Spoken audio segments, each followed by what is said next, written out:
Vimos como resultado de la salvación, de la justificación por medio de la fe, que primero que tenemos paz con Dios, ¿sí? Segundo, que tenemos acceso ante el Padre. Tercero, que tenemos esperanza de gloria. Cuarto, que también la justificación por fe va a traer pruebas, ¿sí? Quinto, amor, que Dios derramó su amor. Sexto, libres de la incertidumbre de la ira venidera.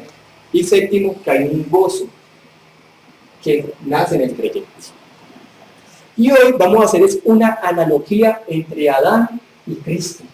Recordemos que Adán es un tipo de Cristo, es una tipología de Cristo. Recordemos que Adán era un representante de la humanidad. Cristo también era un representante de la humanidad.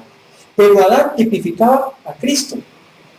Antes de introducirnos a esto, yo quiero colocarles como una base. Recordemos que Dios se comunica con la humanidad a través de pactos. Y Dios con Adán hizo un pacto. Y ese pacto se conoce, escuchen esto, como el pacto de obras con Adán. Nosotros los creyentes estamos en un pacto de gracia. Pero Adán, Dios hizo con Adán un pacto de obras. ¿Y qué características tenía esas obras, ese pacto? Que Adán tenía que vivir en obediencia perfectamente con Dios. Les voy a hacer algo muy profundo y necesito que le coloquen bastante cuidado. Adán tenía que vivir perfectamente en obediencia con Dios. Dios no creó a Adán en una neutralidad moral. Escuchen esto, porque eso se enseña en ocasiones. Como si Dios hubiera colocado a Adán y entonces Adán podría elegir entre el bien y el mal. No, Dios todo lo hizo bueno. Y Adán fue creado en una justicia que Dios le había colocado, una justicia inicial, una santidad inicial, a la imagen de Dios. No obstante, era un ser moral. Podía elegir desobedecer a Dios. Y Dios lo único que le pidió a Adán era que no comiera nada. Y el árbol se llamaba el árbol del conocimiento, de la ciencia del conocimiento del bien y del mal. Ahí veo la gente le quieren colocar como misticismo a ese árbol. Pero la Biblia no nos habla algo como algo místico. La gente nos dice que al comer ese fruto, que la Biblia nos dice que es una manzana, ¿cierto? Al comer ese fruto, probablemente se iba a conocer si el hombre era obediente o no. Al comerlo era desobediente, al no comerlo una persona que estaba en obediencia a Dios. Pero vimos que Adán incumplió el pacto de obras, porque Dios exige santidad perfecta. Escuchen esto. Dios exigió al hombre una santidad perfecta. Y Adán pecó. Adán pecó. Y la gente dice, es un simple pecado de comer un árbol. Es que era todo lo que Dios le pedía. Es que nosotros, Adán debería de haber cumplido eso. Y quiere decir que Adán, como representante de la humanidad, al Adán pecar, nosotros pecamos con Adán. Entiendan esto, hermanos. Adán era el representante de la humanidad y nosotros pecamos en Adán. Podemos decir, nosotros estamos en los lomos de Adán. Por eso es que a nosotros se nos inculpa también de ese pecado de Adán. A nosotros se nos coloca la culpa de Adán. De la misma forma, si nosotros entendemos eso que pasó con Adán, también podemos entender que al creer en Jesús, nosotros estamos en Jesús y a nosotros se nos coloca la justicia de Jesús. Esa doctrina hay que entenderla bien. Y yo quiero profundizar un poco sobre eso, porque vamos a hacer todo este sermón de hoy, va a ser una analogía entre Adán y Cristo. Adán es un tipo de Cristo. Adán no fue capaz con el pacto. Cristo cumplió todo el estándar divino. Agradó a Dios, no cometió pecado, vivió una vida perfecta. Y al vivir y cumplir el estándar de Dios, al cumplir la ley, Dios lo vio y dice que alcanzó esos dones para la humanidad que son administrados por el Espíritu Santo. Entonces, vamos a ver analogías. La palabra en el Nuevo Testamento nos habla de analogías de Adán y Cristo de muchas formas. Encontramos que en Adán todos mueren. En Cristo somos vivificados. Una analogía. Otra analogía que encontramos es que en Adán somos culpados de pecado. En Cristo nuestros pecados son perdonados. En Adán la humanidad desobedece a Dios. En Cristo los elegidos son justificados. En Adán el hombre es alejado de la presencia de Dios por causa de su pecado. En Cristo somos aceptados por causa de que somos declarados justos. Esa analogía hay que entenderla. Entonces iniciemos. Romanos capítulo 5, versículo 12. Busquémoslo por favor. Romanos capítulo 5, versículo 12 dice. Romanos capítulo 5, versículo 12. Por tanto, como el pecado entró en el mundo por un hombre, y por el pecado la muerte, así la muerte pasó a todos los hombres, por cuanto todos pecaron. Entonces vamos a ver 4 puntos. El primer punto es, el pecado entró al mundo por un hombre. Entendamos desde el pecado entró al mundo por un hombre. Hay una gran diferencia en yo decir, el pecado inició en el hombre, no. El pecado entró al mundo por un hombre. ¿Por qué el pecado entró? Porque es que Adán fue influenciado por Satanás. Dios no es el creador del mal. Dios no crea el pecado. Dios no tienta a nadie. Pero Dios creó seres morales. Y nos dice que Lucifer era una persona que servía a Dios, de lo más cercano de Dios. Y dice que en un momento a otro, en Lucifer se halló maldad. Y la Biblia nos dice que ha sido pecador desde los inicios.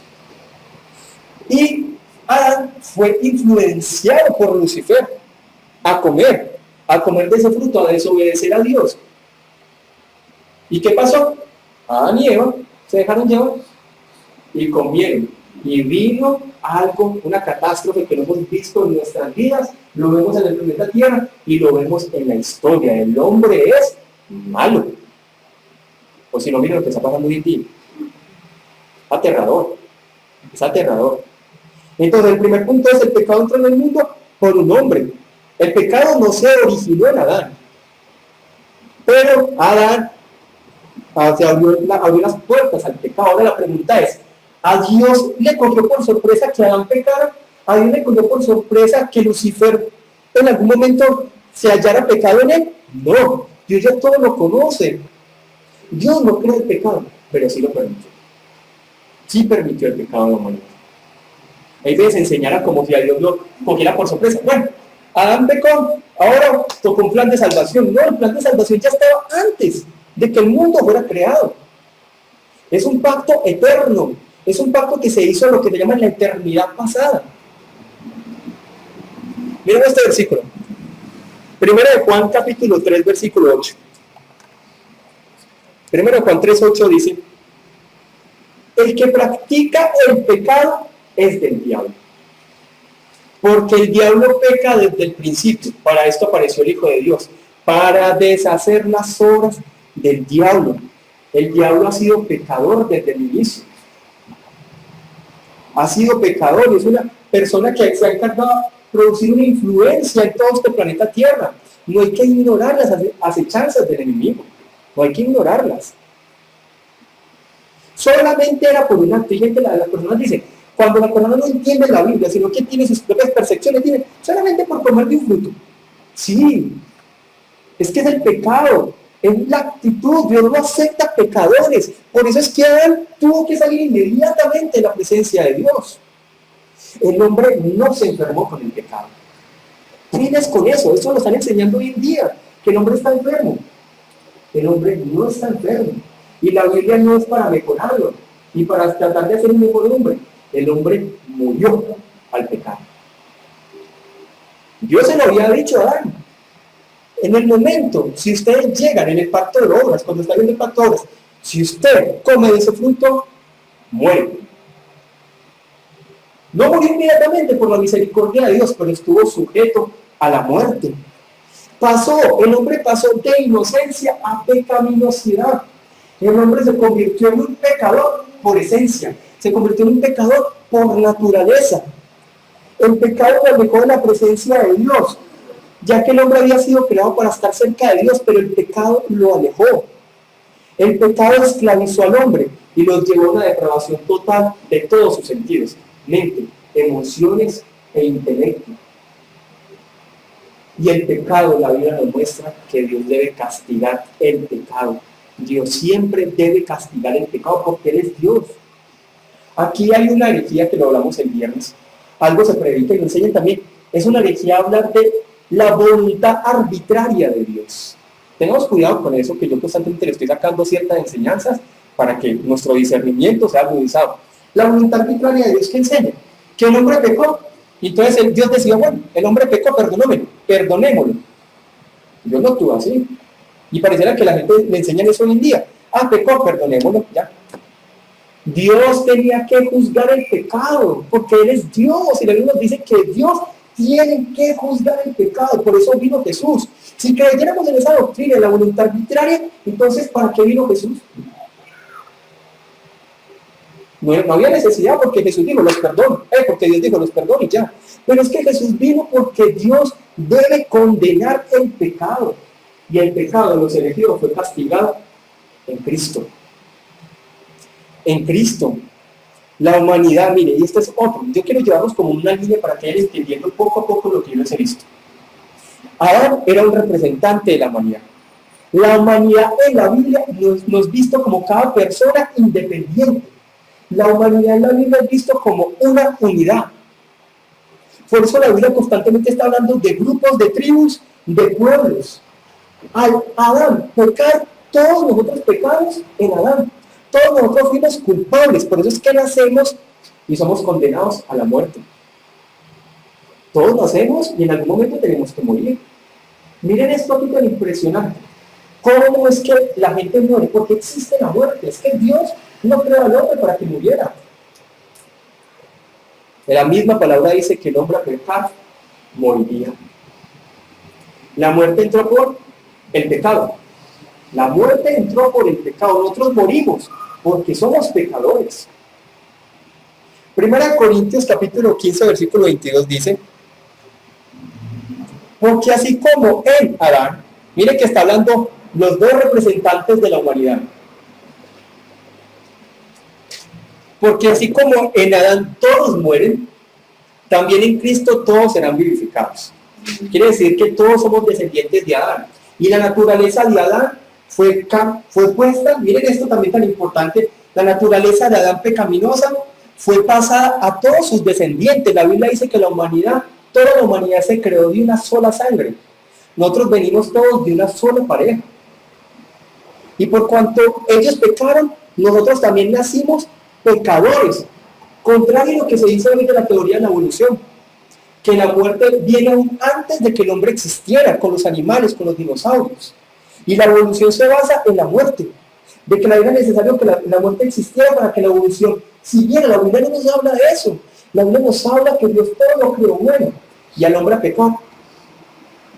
Llegó la muerte. La muerte vino con el pecado. Si en Adán todos mueren, en Cristo todos seremos vivificados. Por tanto, mire esto, una correcta devoción se basa en el entendimiento correcto de la verdad bíblica. Entiendan esto, hermanos. Una correcta devoción se basa en el entendimiento correcto y en la obediencia correcta de la verdad. Nuestros sentimientos nos juegan malas pasadas. Nuestros sentimientos nos pueden llevar a apartarnos de Dios. ¿Qué es lo que nosotros tenemos que hacer? Esta verdad tiene que estar a nuestra mente, y nuestras emociones y sentimientos tienen que estar sujetos a la verdad que yo entiendo y obedezco. Y al momento de que mis sentimientos, mis emociones están sujetos a la verdad que yo obedezco, por ende voy a tener emociones correctas porque están sujetas a la verdad. Cuando yo no entiendo eso, voy a creer un evangelio incorrecto. Un evangelio que se va a dejar llevar por las emociones. Y va a dejar llevar de que Cristo quiere cumplir mis sueños, de que Cristo quiere hacerme grande, de que yo soy un príncipe, que yo soy una reina, y no me va a llevar a negarme. Cuando yo entiendo que yo soy un pecador y entiendo esta verdad en mi mente, yo me muevo a morir a mí mismo. Yo soy llamado a morir a mis sueños, a morir a mis deseos, a morir a mi voluntad, a morir a mí mismo, para que sea el propósito de Dios. Mira esta frase me gusta mucho. Hace rato no he colocado la frase en los sermones. George Mueller, pero esta frase me encanta. Dice: hubo un día en que morí completamente. Morí a George Mueller y a sus opiniones, preferencias, gustos y voluntad. Morí al mundo, a su aprobación o crítica, Morí a la aprobación o censura de incluso mis hermanos y amigos, y desde entonces he procurado presentarme a Dios aprobado. Mi pregunta, ¿hemos muerto a nosotros? Esa es la pregunta. Yo sí he muerto a Carlos Restrepo, he muerto a mis opiniones, porque en ocasiones queremos colocar mis opiniones por encima de las opiniones bíblicas. He muerto a mis preferencias, he muerto a mis sueños para que sean los sueños de Dios conmigo. He muerto a eso con el fin de que yo me presente aprobado a Dios. Sí he muerto a mí mismo. Es que el mayor enemigo que tenemos no es Satanás. Claro, él tiene unas acechanzas. El mayor enemigo somos nosotros mismos. Miren, eso lo hablaba en estos días, el viernes también. Yo he notado, y lo he percibido con todos ustedes, hermanos, que la mayoría vienen del carismatismo. La mayoría. ¿Cierto? Y cuando llegan, yo no digo, vengan a mí, no, vienen al entendimiento bíblico. Cuando vienen las pruebas, esa prueba, bien, los tambalean. Los tambalean. ¿Por qué? Porque por años, a pesar de que reconociéramos la voluntad de Dios, por años, nosotros en sí, a pesar de ser cristianos, teníamos el control, de alguna forma. Entonces pasábamos una prueba fuerte, prueba económica, no es que yo sé que pactando Dios no va a prosperar. Una situación emocional, Señor, bueno, igual viene una profecía, o sea, como que de alguna forma siempre había algo con el cual yo tenía el control. Y entonces cuando hay una prueba fuerte, y uno aquí nos dice, es que tiene que morir a su voluntad y sujetarse a la voluntad de Dios. Es como soltar todo y nos cuesta no tener el control. Y entonces cuando las personas les dicen eso, les cuesta y no lo entienden. Y yo he visto eso, porque muchos cuando llegan aquí a donde la palabra y vienen aquí se reúnen con nosotros, cuando viene la primera prueba, es algo que nos tambalea muy fuerte. Y lo único que uno les dice es la voluntad de Dios para su vida.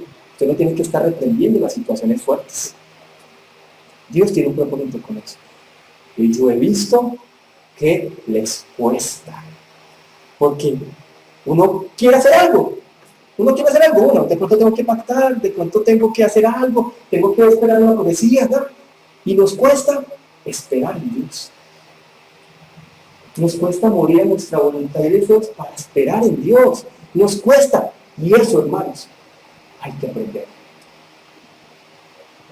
Y eso, cuando aprendemos a exponernos a la voluntad de Dios y morir a nuestro control, se llama madurez. Que Dios nos ayuda a madurar. Segundo punto, la muerte dentro del mundo por el pecado. Ese es el segundo punto. La muerte dentro del mundo por el pecado. Dios no creó a los hombres mortales. Dios creó a los hombres con el fin de que vivieran constantemente en Él. Y de hecho creó al hombre con un alma inmortal.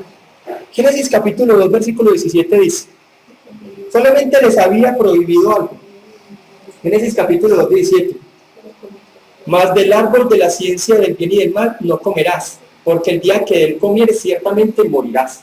Ese era el único mandamiento que Dios les había colocado, ya que ellos habían vivido en una santidad que Dios había colocado. Mire, yo constantemente les he hablado de esta imagen que nos coloca R.C. Sproul. Yo lo he repetido muchas veces. Que R.C. Sproul le dijo, pero es que Dios, hermano, solamente por un pecado y los apartó del Edén. Y R.C. Sproul dice, pero es que seres creados del polvo pecaron entre el Dios grande y verdadero, merecían morir. Y no murieron inmediatamente.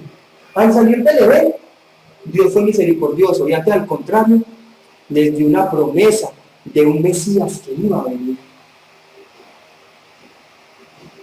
Dios es un juez justo y Dios está airado con la humanidad pecadora, pero Él es paciente porque Él espera que los humanos se arrepientan. Antes, Dios siempre ha estipulado, hermano, miren, yo quiero que entendamos esto. Dios siempre ha estipulado que cualquier alma que pecare debe morir. Solamente yo quiero que entendamos esta teología del pecado. Ezequiel capítulo 18, versículo 4 decía, he aquí que todas las almas son mías, todas. Todas, Dios creó todas las almas. Como el alma del Padre, así el alma del Hijo es mía. Y el alma que pecare, esa morirá. Miren esto tan claro. El hombre no se convierte en pecador porque cometa pecado. El pecado del hombre no es psicológico. Yo también quiero que entendamos esto porque eso también se está introduciendo en las iglesias. Ahí ven, las personas pecan y lo primero que le dicen, venga, ¿y usted cómo lo criaron? Sí podemos seguir malos ejemplos de la crianza, pero le están quitando la responsabilidad moral a las personas. Dentro de las iglesias hay iglesias que llevan a las personas a hacer regresiones. Llegan y lo sientan en unos grupos de sanidad interior y le dicen, de toda esta lista de pecados, ¿cuál usted ha tenido en toda su vida? Eso es psicología metida en la iglesia. ¡Qué horror! Psicología metida en la iglesia. O cuando alguien peca dice, es que usted pecó porque es que está un espíritu de Abaddon atentando contra las parejas. Y todo usted pecó, la gente le quita la responsabilidad. Yo soy responsable moralmente ante Dios. El hombre no se convierte en pecador porque peca. El hombre peca porque es pecador.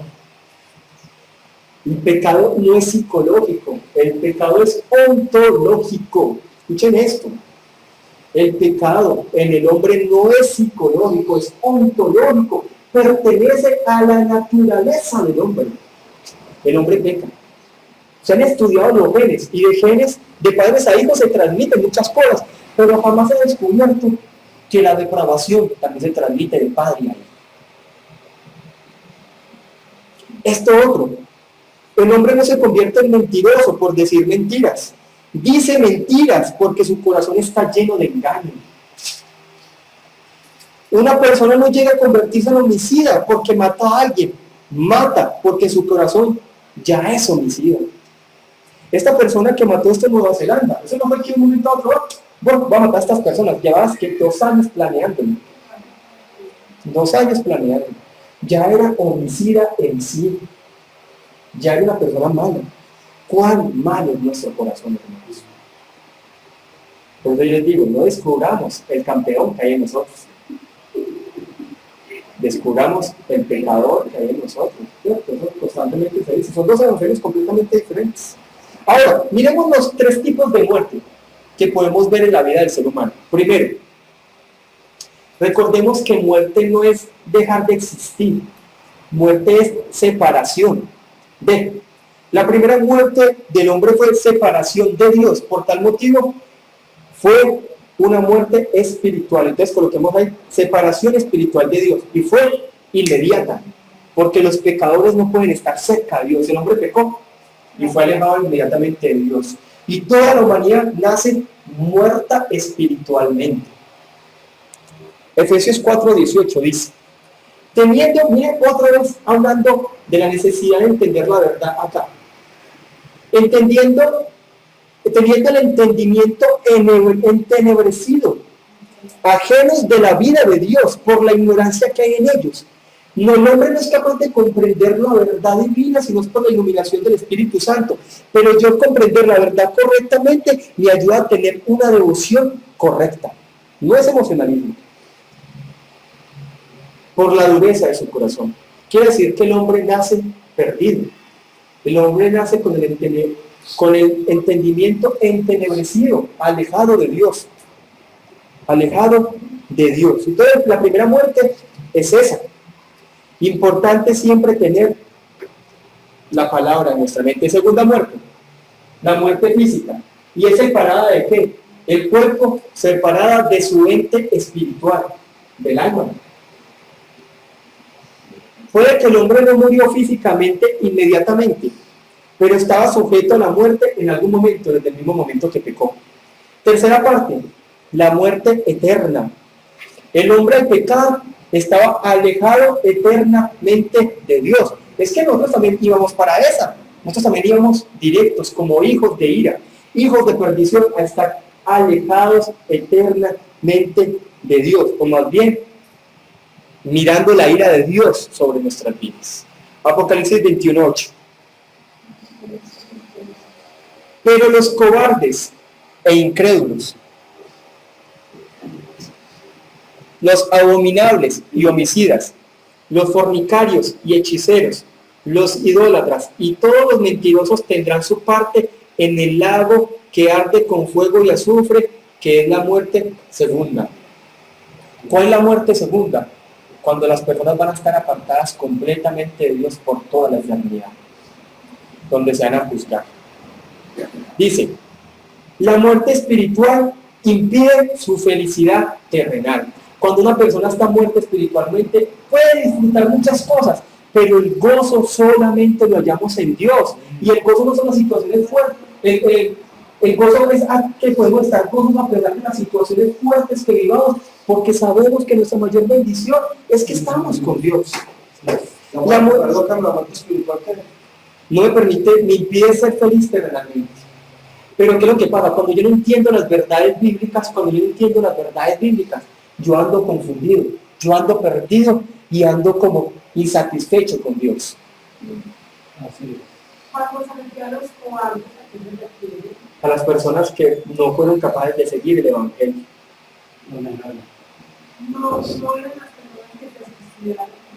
No. Personas que, es que el Evangelio es para valientes. ¿Sí? Segundo, la muerte física. Acaba con toda oportunidad de obtener la salvación. La persona solamente puede ser salva en esta vida terrenal. Cuando una persona muere, ya no hay más oportunidad de salvación. O es eternamente con Dios o eternamente en la ira de Dios. La muerte eterna traerá un castigo perpetuo, porque Dios debe castigar al pecador. Dios debe, la Biblia nos muestra, Dios debe como Dios castigar al pecador. Por eso, hermano mío, nosotros como creyentes no debemos tener temor de la muerte. Porque la muerte para el creyente es un paso a la vida eterna. Eso era lo que entendían los cristianos primitivos. Por eso es que ellos estaban dispuestos a morir por Cristo, porque la muerte era un paso a la vida eterna. Ellos sabían que segundos después de ellos morir, estarían con Cristo. Nosotros no nos debe dar susto o temor la muerte física, ya que al momento de ser salvos debemos tener frutos de arrepentimiento. Nosotros, al ser salvos, debemos tener frutos de arrepentimiento. La batalla del creyente es todos los días de su vida tiene que batallar contra el pecado. La vida cristiana es una batalla constante contra el pecado. Yo les quiero dejar algo claro. Nosotros no predicamos perfeccionismo. Hay gente que entiende como que el cristiano que se salvó vive perfectamente para Dios y no peca jamás. No, el creyente puede pecar. Probablemente va a pecar, pero el pecado le va a doler. Una evidencia clara de un verdadero creyente es que va a pelear contra el pecado todos los días de su vida. Y cada año tiene que crecer. En lugar de ir para atrás, cada año tiene que crecer. Pero una evidencia clara de un creyente es su lucha contra el pecado todos los días de su vida. Entiendan eso. La vida cristiana es de batallar. Es de batallar. Y tentaciones las vamos a tener todos los días. ¿Saben qué me he dado cuenta también? Que a veces somos muy imprudentes como cristianos.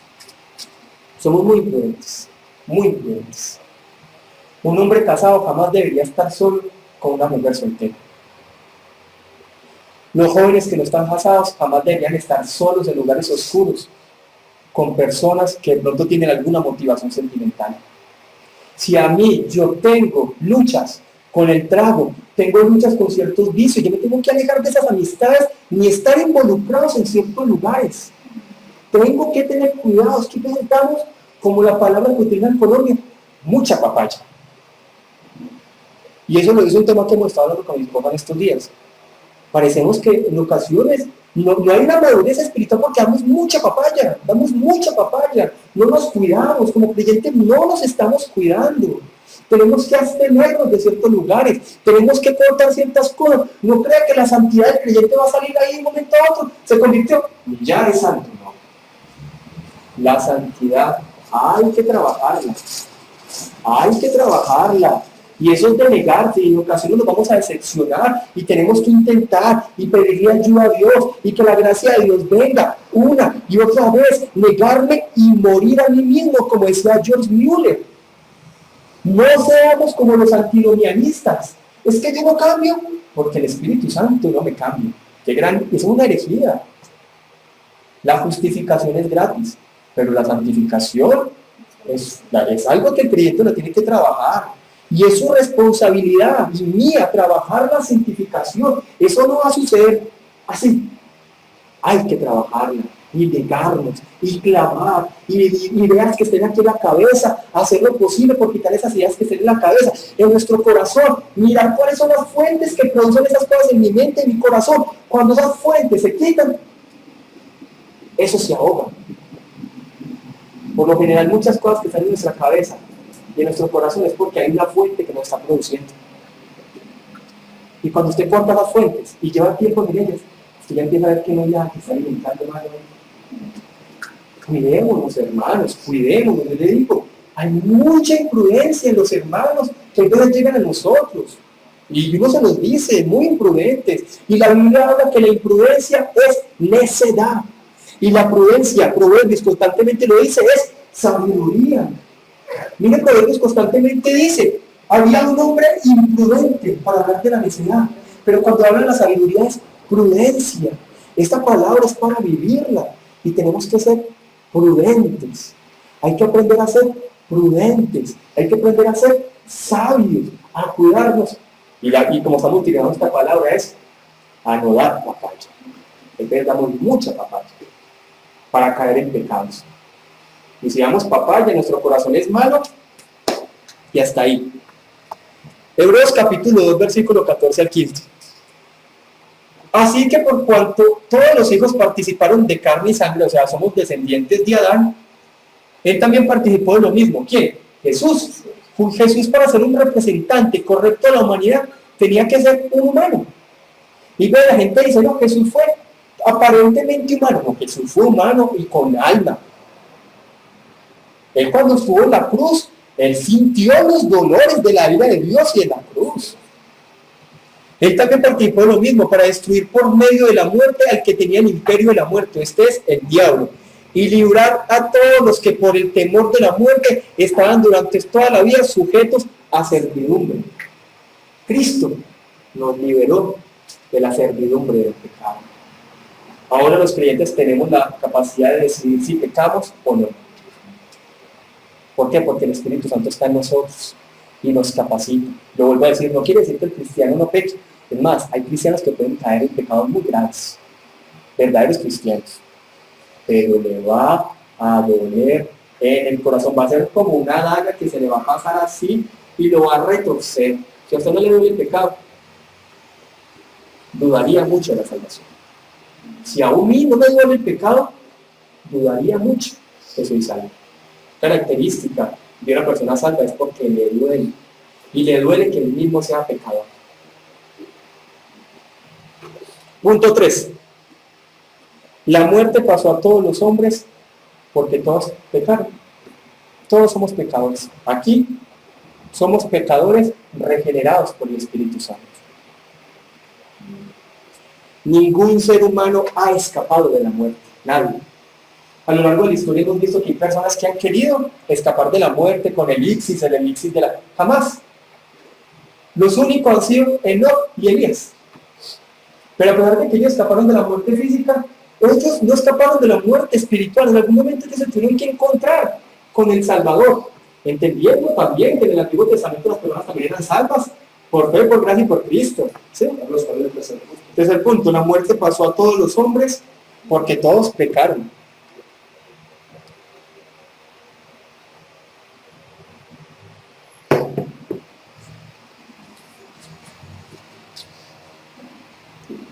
Si nosotros no hemos sido regenerados, si a nosotros no nos duele el pecado, si nosotros no tenemos una conciencia de estar muriendo constantemente, la Biblia es muy clara.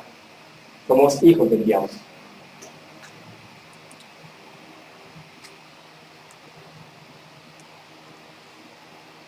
Bueno, Juan 8:44. Vosotros sois de vuestro padre el diablo, y los deseos de vuestro padre queréis hacer. Él ha sido homicida desde el principio y no ha permanecido en la verdad.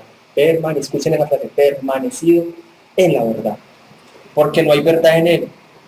Cuando habla mentira, de suyo habla, porque es mentiroso y padre de mentira. El pecado hace parte de la naturaleza del hombre. Todos nosotros somos muy malos. Es más, yo les podría decir esto. Todos nosotros tenemos hasta un homicidio adentro. Yo estoy de acuerdo con lo que dicen predicadores. Todos nosotros tenemos hasta un adúltero adentro.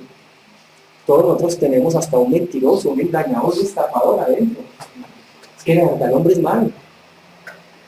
También estoy de acuerdo de que uno peca porque uno sabe a estas personas también, porque hay casos de hombres que los vecinos creían que era un buen hombre y un momento a otro uno sabría qué es lo que estaba pensando y decidió matar un montón de personas. Casos que suceden mucho en Estados Unidos.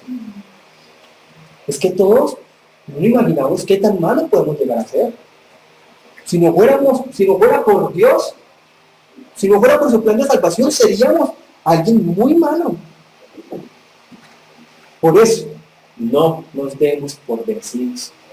Hay veces cuando somos muy pecadores y que podemos llegar a creer que no somos salvos. Pero si todavía está en mí ese anhelo de batallar por mi vida cristiana, usted es un creyente, no se dé por vencido. No se dé por vencido, eso sí. Es necesario batallar y crecer espiritualmente. Si no, su vida cristiana va a ser muy dolorosa. Va a ser muy doloroso. 1 Corintios 15, 22, porque así como en Adán todos mueren, también en Cristo todos serán vivificados. El versículo que hemos visto. Por eso la importancia de conocer a Dios. Versículos 13 y 14. 13 y 14. Pues antes de la ley, escuchamos este versículo. Pues antes de la ley, recordemos que la ley vino con Moisés. Había pecado en el mundo, escuchen esto. La ley fue la que nos mostró que era pecado, pero antes de la ley había pecado en el mundo. Pero donde no hay ley, no se inculpa de pecado. No obstante, reinó la muerte desde Adán hasta Moisés. Mira esta explicación tan plena que está haciendo Pablo. Aún en los que no pecaron de la manera de la transgresión de Adán, el cual es figura de lo que había de vivir. ¿Adán es figura de quién? De Cristo. Cuarto punto. La historia verifica que la muerte es una realidad universal. Miremos la historia de la humanidad. La historia de la humanidad ha sido una historia de muerte, de perversión, de egoísmo, de destrucción. Esa es la humanidad. De la humanidad. La historia verifica que la muerte es una realidad universal. Entendamos esto. Existía muerte desde Adán hasta Moisés, a pesar de que la ley no había llegado. ¿Por qué? Porque la gente moría si no había llegado la ley. ¿Morían por qué? Porque eran pecadores. Porque eran pecadores desde Adán, porque era parte de la naturaleza humana. Y nacemos, todos nosotros nacemos con esa condenación de morir. La muerte es un castigo por el pecado. La muerte es un castigo por el pecado. Dice que nuestro Padre es Señor. Para los pecadores. ¿Sí? No obstante, dice, reinó la muerte. ¿Ah? Sí, pero recuerda que somos elegidos y somos regenerados y nuestro corazón ha sido circuncidado. Somos libres, ya no somos esclavos del pecado. Siempre la Biblia ha mostrado esas dos líneas, los hijos de Dios y los hijos del diablo. ¿Sí? Ahora, no obstante, dice, reinó la muerte desde Adán hasta Moisés, aunque lo que no pecaron a la manera de la transgresión de Adán. ¿Cuál fue el pecado de Adán? ¿Qué dice? Ninguno pecó como pecó Adán. Es el único pecado que pudo cometer Adán, en la cual toda la humanidad fue condenada a haber desobedecido a Dios. No se volvió a repetir. Eso es lo que está diciendo Pablo, el pecado de Adán, en el huerto del Edén, en el cual condenó toda la humanidad. Nadie va a poder pecar de esa forma como Adán pecó, porque toda la humanidad fue condenada solamente por ese simple acto. Y antes de entrar con los versículos anteriores, quiero que entendamos esto. Por ese acto, la humanidad fue condenada y culpable. Fueron expulsados del Edén. Y Adán necesitó de Jesús. Cuando Adán salió del huerto del Edén, Dios mismo buscó al hombre y le dio una promesa. Que yo les he dicho que Génesis 3:15, que se llama el protoevangelio. Digamos así, Dios le predicó a Adán el evangelio en unos versículos. Y le dijo, sí, de la simiente, y que iban a hacer la simiente, y diga que a pegar la cabeza, el calcañar a la serpiente, Fue necesario, porque Adán también también tenía la necesidad de un Salvador. El hombre estaba completamente depravado. El hombre, la moralidad no puede salvar al hombre. Ni el acto más bondadoso puede salvar al hombre. Y recordemos, Adán es un tipo de Cristo. Y ahora sí vamos a entrar en una analogía más completa en estos últimos versículos. Y quiero que le coloquemos bastante cuidado. Vamos a hablar de un hombre y un acto. Escuchen esto, un hombre y un acto. Un hombre en Adán, un acto en Adán. Un hombre, Dios hombre, en Jesús, un acto en Dios hombre. Versículo 15. Bueno, versículo 15. Dice: pero el don no fue como la transgresión. Porque si por la transgresión aquel uno murieron los muchos, abundaron mucho más para los muchos la gracia y el don de Dios por la gracia de un hombre, Jesucristo. Entonces, yo os quiero explicar así. Adán pecó y en un acto condenó a toda la humanidad, y algo catastrófico y algo impresionante que lo vemos en este momento en nuestras vidas. Jesús, en un acto de salvación, en la cruz, los elegidos fueron justificados. Entonces dicen, en Adán todos mueren, en Cristo son vivificados. Acuérdense que estamos hablando de los representantes de un pacto. Adán era el representante, un tipo de ese representante que iba a venir en algún momento, que cumpliría perfectamente y agradaría a Dios. Entonces vamos a ver esos dos contrastes, y vamos también a ver dos puntos. Primer punto, es un contraste en efectividad entre Adán y Cristo, un contraste en efectividad entre el don de Dios, que es Cristo, y entre la transgresión de Adán. Lo que está diciendo, el don va a ser mejor que la transgresión, a pesar de que sea algo tan impresionante. El don es mejor, este acto singular tiene un efecto mayor que el acto de transgresión en Adán. ¿Qué recibimos? Ustedes sabían que nosotros vamos a recibir más que Adán, que lo que Adán tuvo. ¿Ustedes sabían? Hay personas que creen que nosotros vamos a ser como restaurados al estado de Adán. No, nosotros vamos a recibir más de lo que Adán tuvo. Primero, ¿qué vamos a recibir? Nuestra inocencia es restaurada, digamos así, nosotros es restaurada esa parte de la imagen de Dios, y nosotros vamos cada vez siendo como Jesús. Segundo, se nos proveyó el camino de la salvación, porque el humano no sabía cuál era el camino para Dios. Y creían que era algo así. De hecho, Tomás le preguntó a Jesús, ¿cuál es el camino? Y lo que le dio a entender es, Jesús es, yo soy el camino. Perdonó nuestros pecados, nos limpió, nos declaró justos y nos va a glorificar. Adán no fue glorificado. Pregunta, ¿Adán veía a Dios? No. No, nadie ha visto a Dios. Este cuerpo humano no está bien de Dios. Entendía la presencia de Dios. Tenía la presencia de Dios. Sí, no le hablaba y se veía, pero nada, la Biblia es muy clara. Nadie ha visto a Dios. Y es que en este cuerpo, imposible ver a Dios. ¿Ustedes saben que es imposible en este cuerpo ver a Dios? Es imposible. Dios sí le ha hablado al hombre, así como le habló a Abraham. Dios le habló a Adán. Y las manifestaciones que aparecen es una cristofanía, es Cristo en el Antiguo Testamento. Pero nadie ha visto a Dios. Lo más grande que va a tener la humanidad es, vamos a ser glorificados. Y lo más grande es que vamos a estar con Dios. Amén. Lo más grande. Vamos a recibir mucho más de lo que tenía Adán. En Adán la humanidad fue culpada de pecado, esclavo del pecado. Pero la gracia de Dios, el don de Dios, algo inmerecido. Como leíamos en el Salmo capítulo 34 al iniciar este servicio. Bienaventurado el hombre en el cual Dios no inculpa el pecado. La grandeza más grande es cuando los redimidos estén con Dios. La grandeza más grande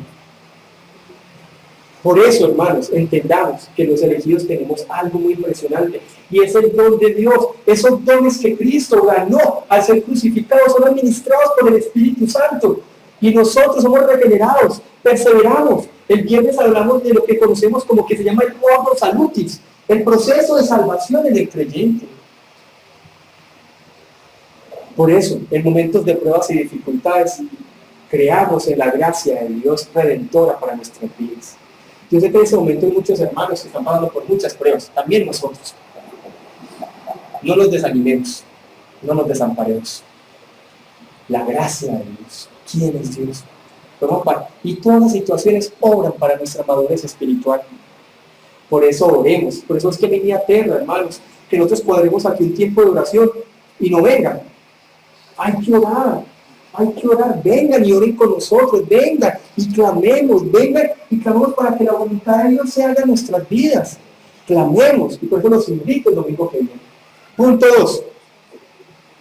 Un contraste en alcance. El primero fue un contraste en efectividad. Este es un contraste en alcance.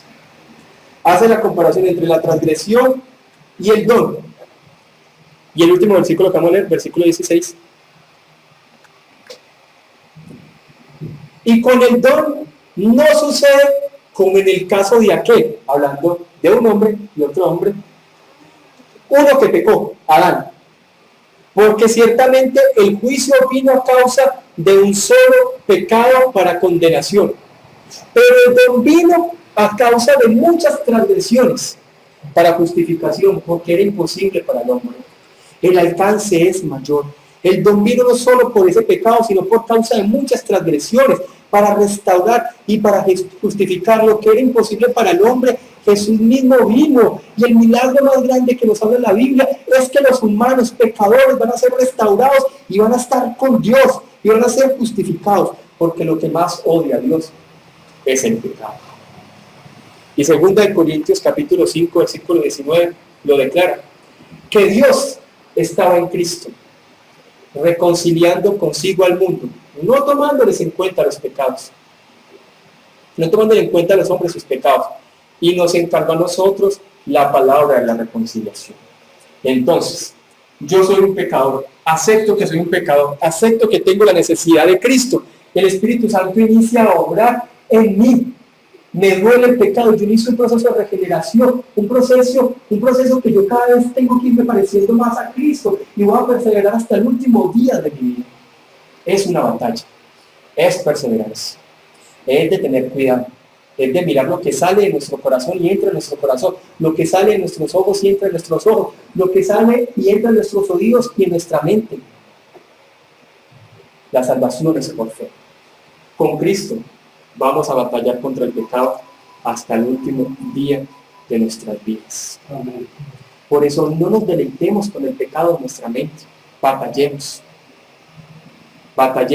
y odiemos lo que Dios odia. Yo sé que el pecado a veces le gusta mucho esta carne y es delicado y puede producir gusto, pero es lo que Dios odia. Yo como sé qué es lo que Dios odia a pesar de que no lo sienta. Es que no es por sentir, yo constantemente les he dicho, no es por sentir. Los sentimientos nos pueden jugar una mala pasada. Es como yo dijera, yo no siento ir a congregarme, yo no siento amar a Dios, no. Mis sentimientos tienen que estar sujetos a la verdad que está en mi mente. Y debemos enseñarlo y aprenderlo. Y odiar lo que Dios odia a pesar de que no lo sintamos. Odiar lo que Dios odia a pesar de que no lo sintamos. Porque hay muchas cosas que no sentimos. Hay personas que dicen, pues es que a mí me gusta hacer eso, pero yo sé que es pecado para Dios. Y es que usted por lo menos lo sabe. Hay que permanecer en la verdad, que no pase como Satanás. Satanás no permaneció en la verdad. Y eso debe ser lo que nosotros debemos hacer. Amén.